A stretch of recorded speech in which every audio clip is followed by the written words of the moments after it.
Pemirsa, kembali Anda saksikan program Dai Mata Hati dalam edisi spesial ulang tahun Jakarta ke-486. Seperti biasa, kami akan mengajak Anda untuk melihat sekitar kita dari sisi yang berbeda. Dan kali ini saya Astia Dika akan menemani Anda dengan beragam informasi menarik dan inspiratif tentang kehidupan masyarakat ibu kota. Dan berikut cuplikan kisah tentang Jakarta.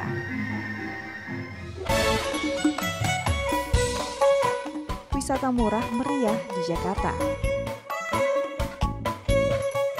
Komunitas-komunitas pembangun Jakarta. Hunian layak untuk warga Jakarta. Tempat tinggal yang layak dengan lingkungan yang kondusif pastinya menjadi impian setiap orang. Namun sayangnya masih banyak warga Jakarta yang harus menjalani kehidupan dengan kondisi yang memprihatinkan. Upaya pemerintah Provinsi DKI Jakarta bekerja sama dengan berbagai pihak untuk mewujudkan rumah susun hingga kampung deret sedikit memberi angin segar bagi polemik hunian layak warga Jakarta.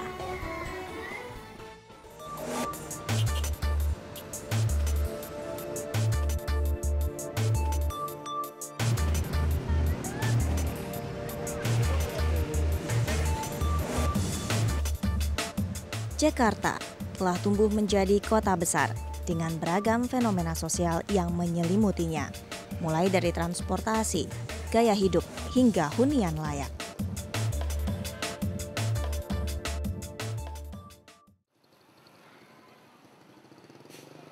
Hunian layak menjadi salah satu sorotan akhir-akhir ini, seiring dengan penertiban yang dilakukan oleh Pemda DKI di beberapa kawasan.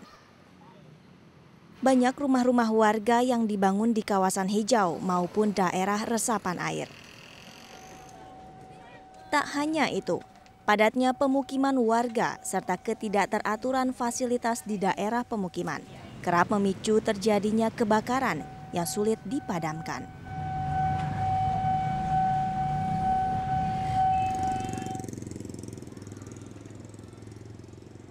Yayasan Buddha Seci Indonesia adalah salah satu institusi yang cukup peduli pada masalah pemukiman.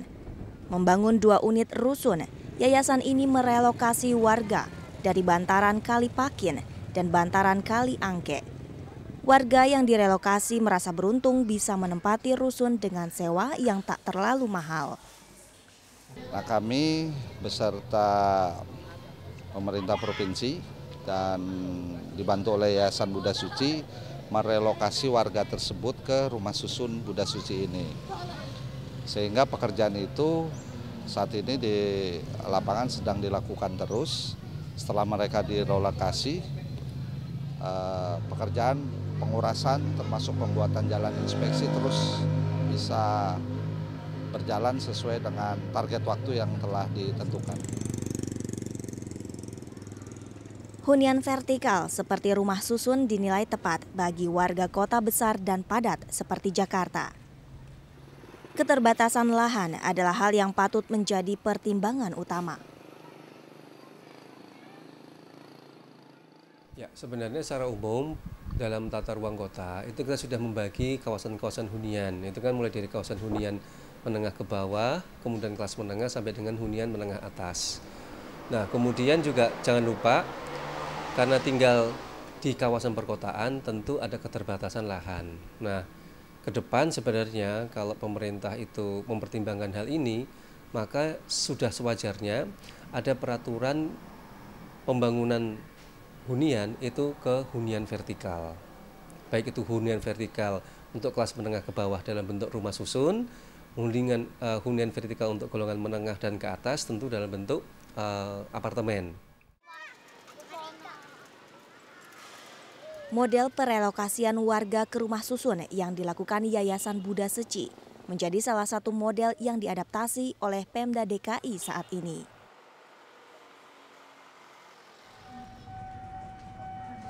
Dalam upaya penanganan pasca kebakaran yang terjadi di kawasan Tanah Tinggi Jakarta Pusat, Pemda DKI juga membuat konsep kampung deret. Pembangunan yang juga melibatkan warga ini menjadi terobosan yang patut diapresiasi. Kampung deret digadang-gadang sebagai konsep hunian layak bagi warga Jakarta. Model kampung ini diharap bisa menjadi konsep kampung hijau dengan infrastruktur tertata.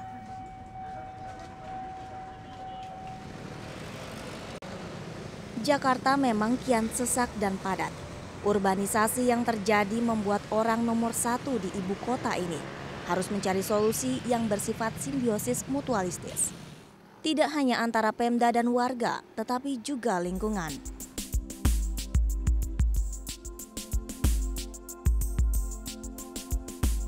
Membangun dan menata hunian layak menjadi PR bagi Pemda DKI dalam memberikan pelayanan prima kepada warganya. Dalam hal ini, dukungan warga dan konsistensi pemerintah daerah bisa menjadi modal dalam membangun Jakarta menjadi kota besar yang tidak hanya layak bagi warganya, tetapi juga tertata dan ramah lingkungan.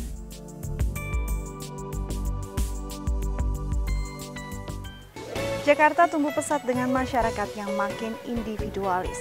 Pembangunan seringkali mengorbankan ruang terbuka hijau.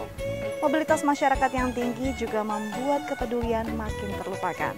Namun masih ada sebagian masyarakat yang tergerak untuk kembali membangun kehidupan yang baik di Jakarta. Berikut kisah mereka membangun Jakarta.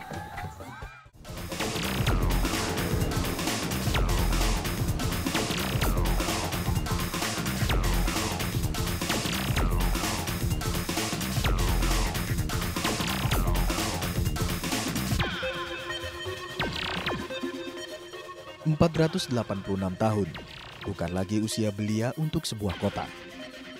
Kemajuan dan pembangunan merubah wajah Jakarta kian berseri dari masa ke masa. Namun, ruang hijau yang kian terkikis hutan beton, hingga banyaknya anak putus sekolah karena kemiskinan, tak bisa dielakkan dari potret buram ibu kota. Meski mobilitas yang tinggi membuat sifat keakuan warga Jakarta makin menjadi, secercah kepedulian masih tersisa di benak sebagian masyarakat Jakarta.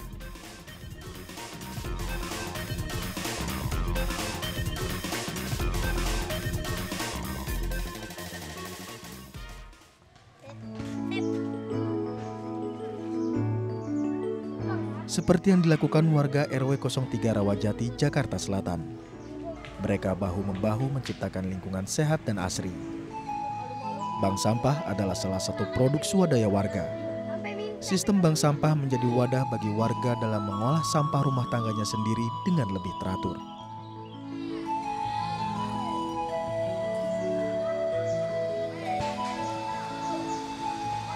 Setelah sampah dari dapur diolah, ini tentunya kan dipilah dulu.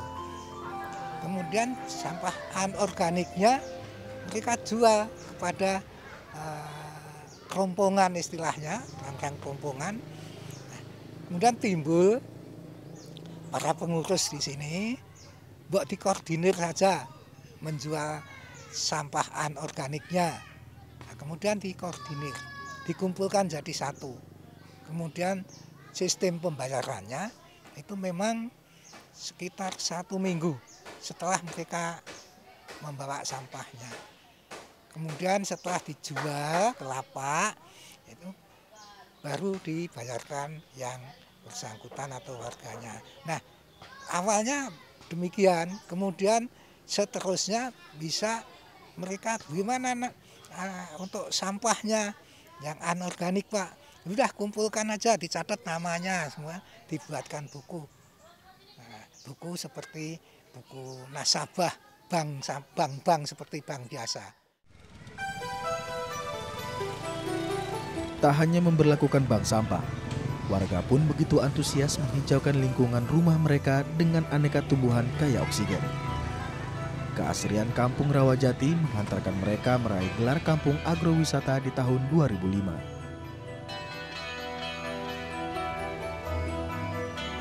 Tak hanya mewujudkan kampung hijau, merehabilitasi Sungai Ciliwung juga menjadi sorotan dan gerakan salah satu komunitas yang menamakan diri Masyarakat Peduli Ciliwung dan Lingkungan Hidup, atau yang populer disebut MADPECI.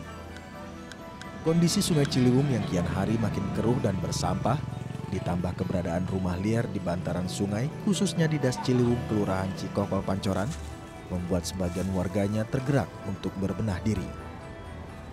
Usman Firdaus dan beberapa warga Ciliwung yang melek lingkungan terdorong untuk menciptakan satu gerakan peduli Ciliwung. Awalnya konsep kita sederhana aja, bagaimana membersihkan pinggiran sungai dan sungai Ciliwung dari sampah. Kemudian kita kembangkan lagi bagaimana merehabilitasi lahan-lahan kritis ya, seperti yang kita lihat ini dulu lahannya kritis. Kemudian kita tanami.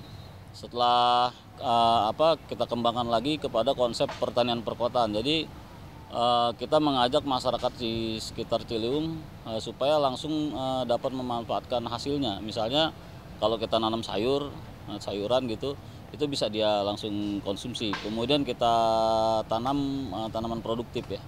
Itu hasilnya kan bisa langsung dinikmati oleh mereka.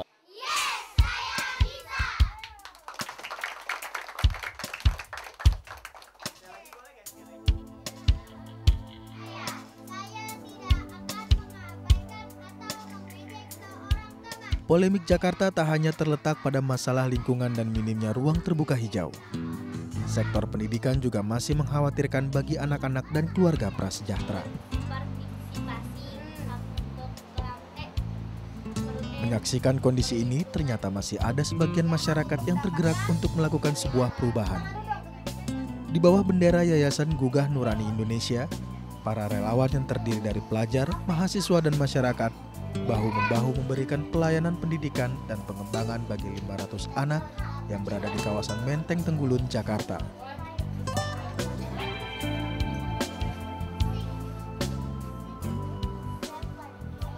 Setiap harinya mereka dapat mengikuti beragam aktivitas mulai dari belajar hingga bermain. Tersedia beberapa kelas dengan beragam muatan materi, seperti kelas bahasa Inggris hingga kelas komputer.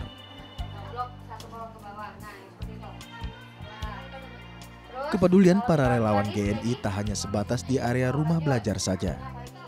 Tak jarang para relawan bertandang langsung ke rumah anak didik mereka. Totalitas, inilah bentuk pengabdian yang ingin mereka berikan untuk mencerdaskan anak negeri.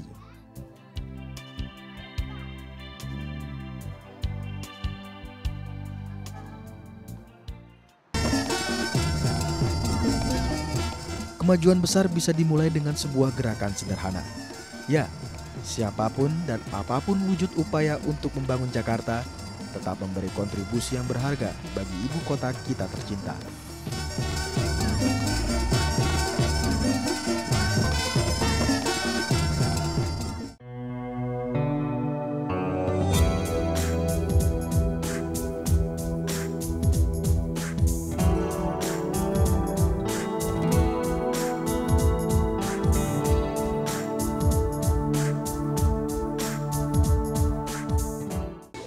Jakarta kalau belum menginjakan kaki di Monas. Ya, bentuknya yang khas dengan nilai sejarah yang tersimpan masih membuat Monas memiliki daya tarik tersendiri bagi sudut Jakarta.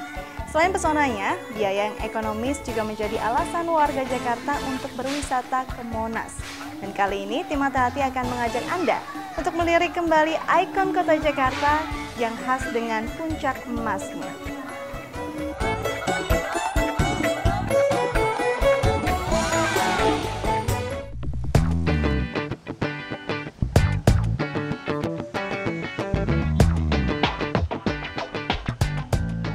Jakarta kini berusia 486 dengan hiruk-pikuk kota metropolitan yang menjadi ciri khas ibu kota.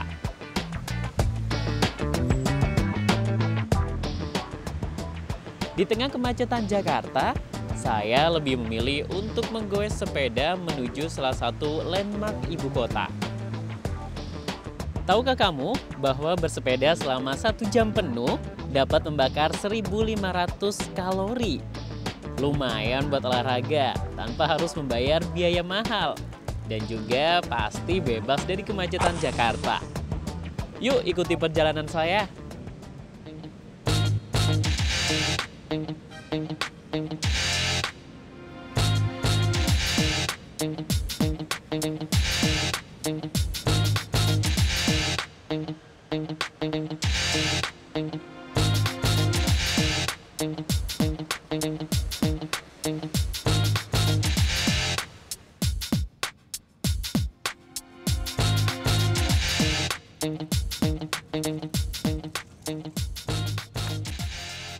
Ya pemirsa, saya sudah bersepeda di jalanan ibu kota Jakarta. Udah capek dan butuh refreshing. Dan kali ini saya sudah datang ke landmark kota Jakarta. Konon katanya kalau Anda belum ke tempat ini, belum ke Jakarta.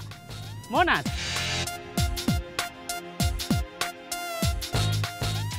Benar sekali, Monumen Nasional adalah landmark kota Jakarta yang lebih familiar dengan nama Tugu Monas.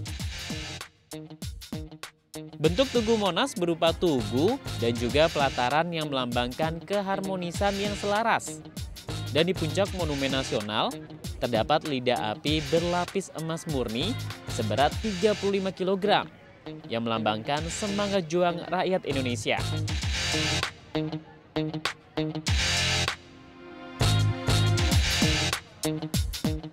Wah, makin seru aja nih jalan-jalan di Monas. Bagaimana kalau kita lihat lebih dekat lagi monumen perjuangan rakyat Indonesia ini?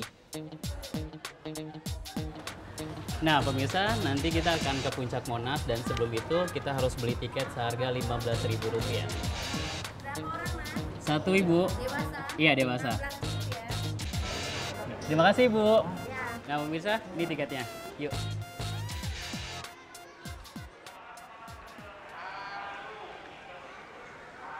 Nah pemirsa, ini dia museum diorama yang ada di Tugu Monas. Saya dan puluhan pengunjung begitu asik mengikuti perjalanan sejarah yang dikemas dalam bentuk diorama.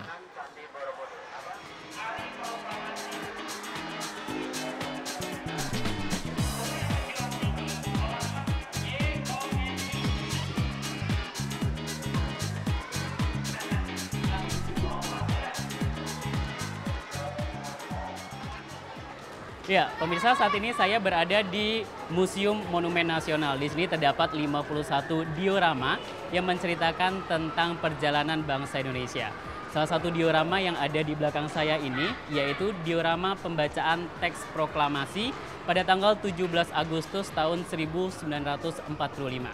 16 tahun setelah itu, tepatnya pada tanggal 17 Agustus tahun 1961, Presiden Soekarno berinisiatif untuk membuat tugu peringatan tentang kemerdekaan bangsa Indonesia agar dikenal dan juga diakui di mata dunia.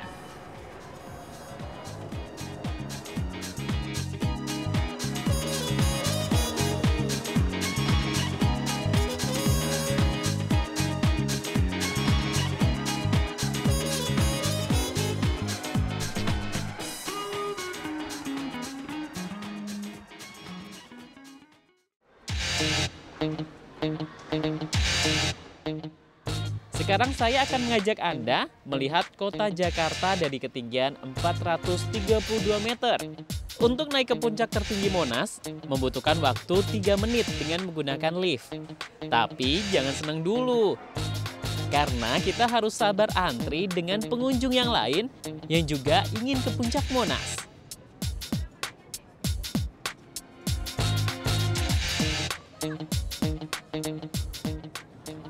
Wah, pemirsa, ternyata untuk naik ke Monas ini kita harus ngantri dan antriannya bisa dibilang mungkin lebih dari 100 orang harus ngantri.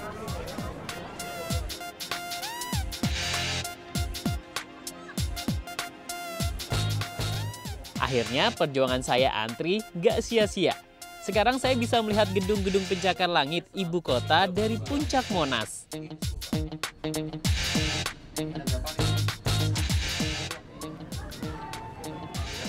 Ya pemirsa, saya udah di atas nih, di atas Monas, dan cukup banyak orang ya di sini. Lihat tuh, anak-anak sudah kayak seru dengan teropongnya melihat kota Jakarta yang memang bisa dilihat dari Monas. Namun sayang, saat saya berkunjung kondisi langit sedang tidak cerah, tapi tak menyurutkan semangat saya.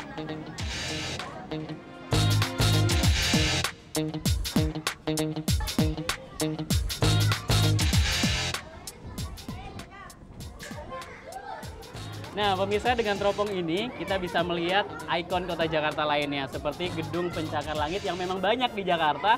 Plus kita bisa melihat Istana Negara di sisi utara. Kita bisa melihat katedral dan juga Istiqlal yang berada di sisi timur ya, timur dari Monas ini. Seru.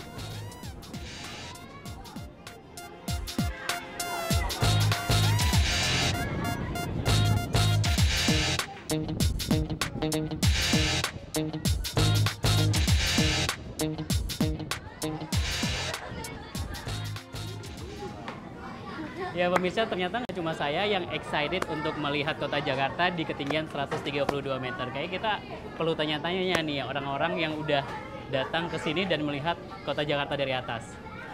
Oh, dengan Ibu nih. Halo Ibu. Dengan Ibu siapa? Kaila. Ibu Kaila. Ibu Kaila ngajak siapa nih ke sini? Anak-anak. Ngajak anak-anak. Ngelihat apa aja Ibu di Monas? Kenapa pilih Monas sih sebagai tempat wisata, edukasi mungkin? Mungkin kan bisa ke mall. Kan belum pernah ke Monas. Gitu. Kalau Ibu, anak-anaknya serunya di diorama atau pas di atas sini? Di atas ini sih. Di atas sini. Baru pertama kali anak-anak sini Ibu juga. Jadi seru Ibu ya. Oke, terima kasih Ibu ya. Nah, pemirsa, ini ibunya baru pertama kali ke Monas dan katanya memang seru sekali ngajak anak-anak untuk berwisata murah di Monas. Jadi mereka juga diajak untuk mengenal sejarah bangsa Indonesia yang ada di bawah tadi, diorama-diorama yang menjadi pengetahuan lebih buat anak-anak untuk berwisata.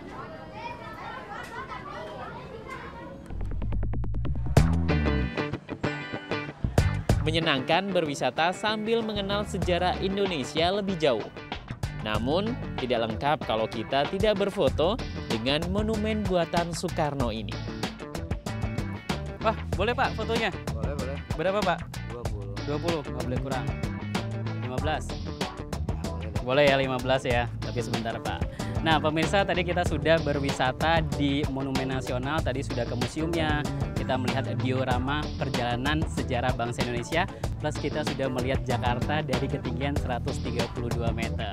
Tapi tidak lengkap perjalanan kita kalau tidak ditutup dengan berfoto di depan Monas. Sampai ketemu di perjalanan saya berikutnya. Sampai jumpa. Yuk Pak, kita foto.